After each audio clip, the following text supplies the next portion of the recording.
করব। দেখুন কত বড় একটা বেল নিয়েছি, এ দেখুন এদিকে দই নিয়েছি আর বরফ নিয়েছি।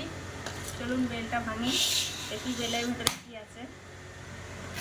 এই দেখুন কি সুন্দর বেলটা এসছে।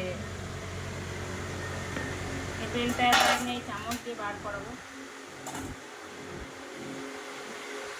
এই গরমের দিনে বেলের শরবত খুব ভালো।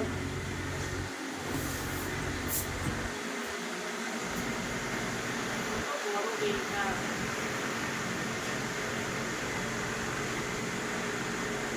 দই বেল করবেন খুব ভালো লাগে খেতে।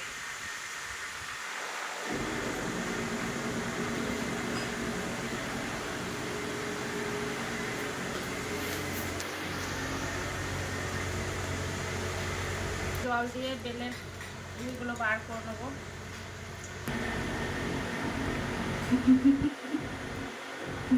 আলাদা করে নেবো, এগুলো সব আলাদা করে তুলে নেবো, ছিবড়াগুলো তুলে নেবো সব। পরিমাণ লবণ দেবো আর চিনি দেবো এতটা পরিমাণ, যে যেমন মিষ্টি খাবেন সেরকম চিনি দেবেন।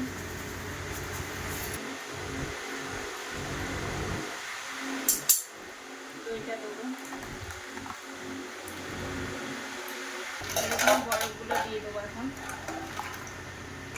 এটা ভালো করে গুলে নেবো, লবণ চিনি দিয়েছি, এটা গুলে নেবো ভালো করে। রেডি হয়ে গেছে দই বেলের শরবত। এটা বাড়িতে বলো,